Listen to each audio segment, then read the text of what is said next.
Welcome to this month's episode of No Budget. I am Milo Dennison. With me is Adrienne Heffernan. Sitting on the end of the sofa is Claire Milan. And we are the show that is for filmmakers with no budget, by filmmakers with no budget. We are. How was that? Yeah, it was pretty good. Really took a while to get into it, for but a sixth attempt, it seems really natural, All right, guys. I think the big news, the 5D Mark IV has finally hit the market. Oh my god, this is what I've been waiting for. I can see your joy. Yes, Yes. Have you pre-ordered? I have. Yeah, I think. it's in the mail. We're talking about a camera. Yes. Yeah. The camera. So I've shot the 5D since the first version, and so I would be excited about this camera if it hadn't taken so effing long for them to release it. And if Sony wasn't already making a better camera, and other companies.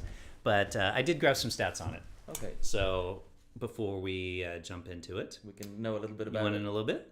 If you want to buy this in U.S. dollars, it is $3,500 US dollars for the body only, Okay. which is about right. That's similar. I think the Mark III was around 3,000 or something. Okay. It's 30 megapixels, if you care about megapixels, which I don't. It's a bold statement for a photographer. Well, you get to a point where you're like, really? I have enough pixels. I have 50 billion megapixels with my camera. Yeah, but the blue looks great. Yeah. But that's for a separate It's type interesting, of show. when you look at kind of didn't they do a 5R and a 5S that were 50 megapixel cameras? Yeah, something like that. And they were strictly camera, for photographers. Yeah, not they video were, makers, yeah. And then we saw also the image quality, It's like, so now the 5D Mark IV is stepping down 20 megapixels Apparently. to this. So obviously this...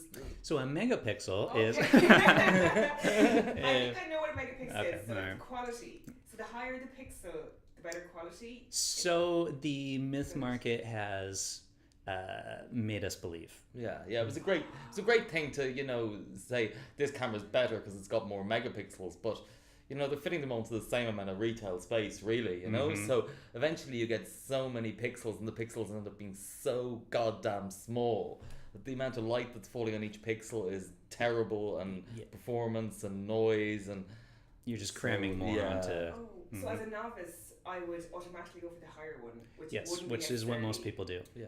So it's a marketing ploy for people. That's that absolutely sell what it is. for. So let's move on from megapixels. It does a dual pixel autofocus thing, which it basically takes two images for photographers. It takes two images, and more or less it allows dumber people to take pictures, in my opinion. Yeah. What do you think on that? Oh, this annoys me so much. Yeah. This is the idea of kind of like the Lytro that you can kind of focus afterwards. So you can. I mean, you're never going to want to do that. You're never going to kind of pick something, focus on it, and then kind of later in post process going, maybe I should have focused on that. I've never had that experience. So this is basically my focus. I've had that experience, but it's then you learn to not do that. Yeah. I suppose. Dual cards, so it takes both an SD and a CF card. Yeah, so that's nice. I am a 7D shooter, the first model, and it's something I really kind of would love now. It's just the idea that I'm writing to two, with the same stuff to two cards. If one card corrupts on you, you still have an SD with the whole wedding on it. Is a nice, or whatever you've shot. The idea that there is, duplication happening in camera is fantastic. Yeah. That's actually terrifying, I'd say, as a photographer, to actually film something and it's not. Yeah. Corrupts, It's corrupts. or you lose, you lose the card. I mean, I'm a nightmare. I don't have one, massive card. I've got a bag of cards. Do you know what I mean? As you're working during the day, you're swapping stuff out. You open the bag up. It's like it's never happened. It'd be so easy for a card to fall out. You go on with the rest of your day. Get home and go, oh my god, where's the blue dress or whatever? Where's that scene? Oh, I've had a card fail from a wedding that I shot. Yeah. But that's onto video. Okay, video. Okay, so 4K. This is the big selling point. They're finally releasing a 4K camera. Way to copy Sony and Pentax and everybody else, Canon. It was bound to happen, wasn't it? Yeah. Good job of getting on the bus. So it does 4K in either 30 or 24 frames per second. And you can actually do frame grabs from the 4K video. So if you shoot a 4K video, it'll actually allow you to grab a picture grab from it, which is kind of nice. I wonder, is that video still the H.264? Yeah. Yeah, I mean, so we've still got this really kind of terrible codec that we're writing from these cameras, which is totally inflexible. So I think even, the Canon 1DC was the first Canon to shoot 4K. Mm-hmm. I think even that produced this really crappy kind of inflexible, final output file, which kind of blows my mind that we're not getting something a little bit better? A little bit better at this stage. Yeah. It looks like, MPEG-4, AVC H.264. Oh, so there's options now. It looks like Oh, there's options. Yeah, so that's kind of nice. So Yeah, you lovely. can shoot it into a MOV file or an MPEG-4 Okay, file. brilliant, yeah. It does, what you can do does adjust based upon what you're filming, whether it's HD or 4K. A couple more. Is 4K, and HD, what is the difference? HD is a lower resolution than 4K, so 4K is Is the ultimate. So if you're shooting a film, 4K is what you want, is it? well, it's debatable. I mean, some people, it's a better quality or a larger picture basically, but whether you like 4K or not is a personal choice. Yeah, 4K. Is that quite radical to say that? I mean, No, I think it's 4K right. almost sometimes when I see it, it almost seems like it's unflatteringly descriptive. Yeah, I mean, it for that. really, you will see the pores on your face. Yeah. If shooting 4K. I know Philip Bloom kind of talked about this, and he was like, he's one of those people who always goes out and gets the latest kit, and he was like, he bought some 4K camera, I don't remember which one it was, but he was like, straight away just started shooting in HD. He was just like, nobody looks nice with that kind of level of description, Yeah. You can shoot up to 60 frames per second on this, but not in 4K, only in HD. But you can shoot 60 frames a second on my goddamn 7D. Mm-hmm. And my 7D is like a dinosaur. Mm-hmm. So how's that? Like, I thought we'd But be yours getting... doesn't do 4K. No, it doesn't. It doesn't. But I would have thought that we would have got up to maybe Yours is in full frame. 100 frames a second or 120, so that you could do genuine slow-mo. Like 60 frames a second is... No, it's amazing that it's there as a kind of selling point. Yeah, you can do 120. So here's the breakdown. Okay. 4K max is 29 frames per second, which is 4096 by 2060 frame size. Full HD, you can get up to 60 frames per second, and that's 1920 by 1080. Smaller HD, which is 1280 by 720, you can get 119 frames per second. Okay. And so that's basically the breakdown. So it is offering more, but it's so incrementally more. Yeah. It's classic Canon, isn't it? The next one. Getting a little bit more. So if you're shooting slow motion, Yeah, which that's camera's best? well. This is certainly 119 frames a second. Means you're getting more frames, so you can slow it down and get Much better quality nicer. slow image. Yeah. It does have a couple nice features. They've added Wi-Fi. I think you can get like app potentially that will run. So maybe if you're using the app, you can actually see the video, so you don't need the articulating screen. Like what you can do with EOS Utility if you attach it to your laptop. Yeah. Now all of that, you can have a tablet and you can give it to your director and go, "Is that all right?" And the director can go, "No, bit to the left." It's amazing they haven't invented that already. You think, because Wi-Fi's been around for years. Yeah. Exactly. I just think, it's so obvious. You And could, so many other camera manufacturers have already had that for years. Well, like my camera's pretty old, and you could get an attachable Wi-Fi thing for it. So it was a bolt-on up to now. So yeah, it's kind of but it's pretty sad.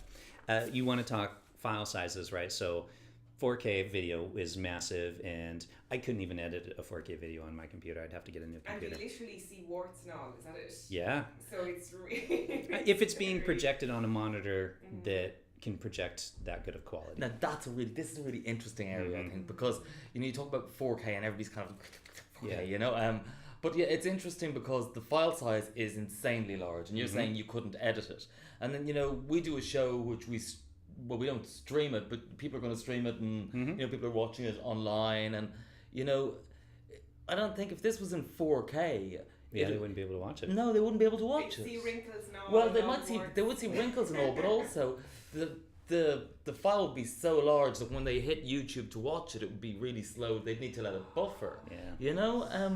So I'm not sure that kind of we have the internet in this country for this kind of for 4K in as a really deliverable media file. Oh, I agree. I don't think they have the internet in the U.S. for that. I don't know what country would.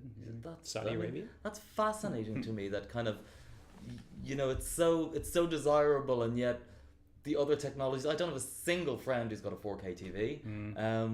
Anybody here got a 4K TV monitor? Is that a 3D TV? No, that's 4K. So that's a screen that is of the same resolution as the file you're shooting. So if I shot this 4K video, my laptop basically downscales it in essence. So I'm just gonna be watching this 4K thing in HD. So there's no benefit at all. Yeah. Well, here's some numbers, because the file sizes are massive, right?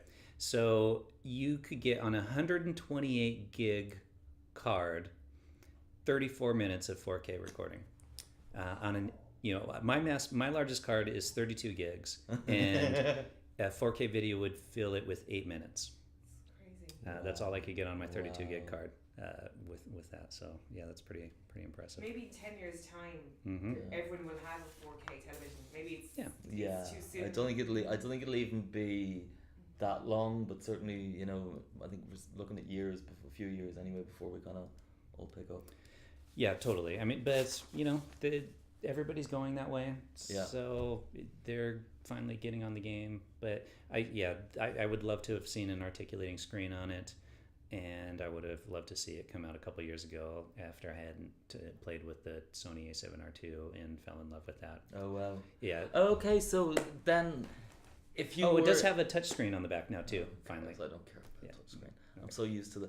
If you're buying a new camera tomorrow, would this be a consideration? I thought about it. Okay. This would be a consideration now that it's out. Mostly because all my lenses are Canon. Yeah. So you got compatibility there. Yes, if I bought the Sony, you get a compatibility. you can get an adapter. Yeah. So it would make me consider this one, but I have to be honest, I'd probably still go Sony.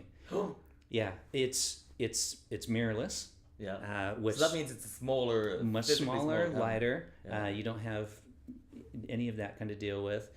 You're not going to arrive on gigs. I always feel like you're going to arrive at a gig and you're going to be out there with this tiny little camera, this massive lens attached to it. Well, that's pretty much it. Actually, I think we'll get this guy here because he's got the the 1D and it's like this. It's like okay.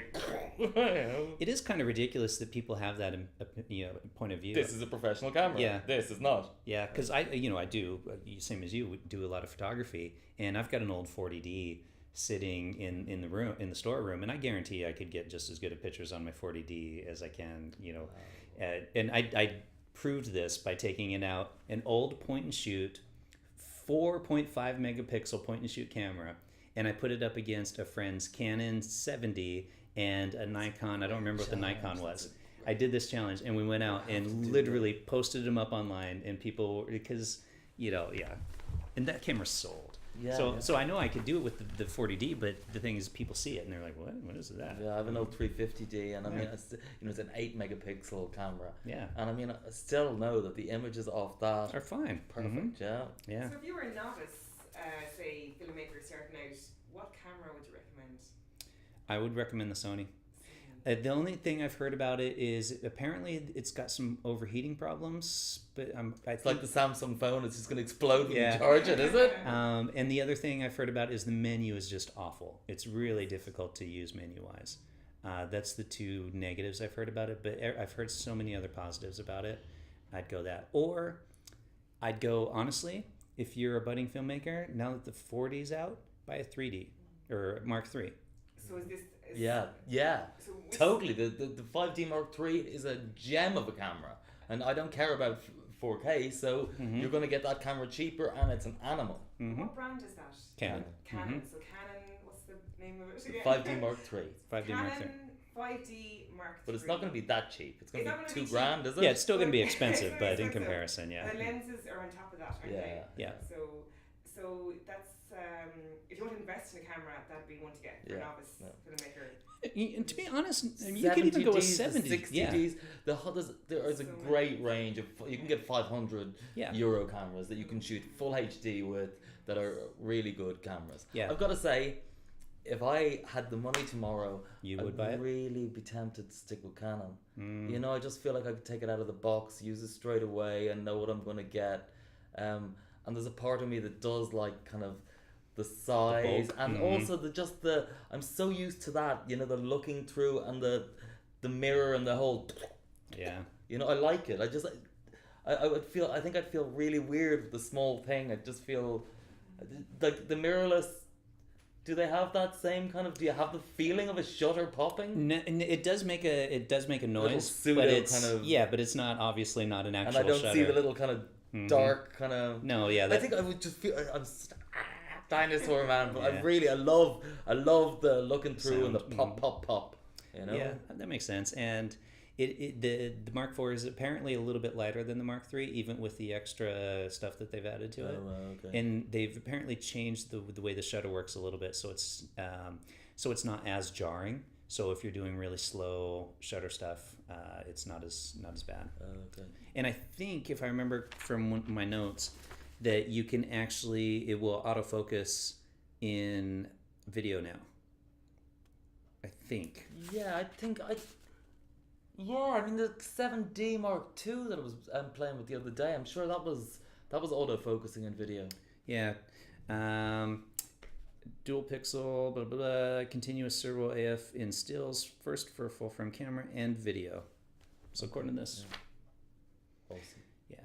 Which is nice. So Claire, so, so we're not, so basically it allows you to kind of mark your subject, and potentially if they're moving, the focus will move along with them. You should be in advertising. You hear the word potentially. Because I mean, you know, if it hunts a bit, the whole shot's, you know, and I've seen that, like, certainly with that 7D, it was kind of, there was times when it just was like, it's like, okay, abandon this. Let's just pick a focus point, because it's just, But maybe the Mark IV is like, I'm sure laser tracks camera, you know, it's, I mean, I know everybody's been anxiously waiting for it, and Claire, are you gonna get rid of the iPad for filming video and go to a 3,000 euro? Would it be about, how much would it be in euro? In euros, probably more. I mean, especially because here in Ireland everything costs so much, and then you're paying like 23% tax on top of that. So $3,500. Yeah, so to buy it here in Ireland, you're probably gonna spend 10 grand. He's complete no. It's not going to be anywhere near 10 grand. Oh my god, that's pretty scary. Maybe about 4, do you think? I'd say around 4, yeah. It's a lot of money. Yeah, I don't know if any of the stores here have it yet. I might stick on my iPad for a little while longer. So I make all the mistakes. Listen. It's a big trade-off, isn't it? Oh, totally, yes. Yeah, I would like to get one though. Yeah, so would I. Yeah, it's true. As much as I I know, yeah. God damn you, Canon! Why do you make me do this? All right, well... This show is in no way endorsing Canon. Clearly. It's like, I've shot the Mark, the 5D since they launched the first version, but fuck you. Unless, of course, you'd like to sponsor the goddamn show and give us a few 1Ds. Just to try them out. Yeah. Send me a Canon, send me a 5D Mark IV. I will shoot a wedding with it. We'll shoot a couple episodes of this. I'll even shoot a short film with it. And if I like it, I will tell you. And the audience. Me too. 1DC. Okay, well, should we end it? Wrap it. Oh, what was my end thing that I came up with? Cut. Cut?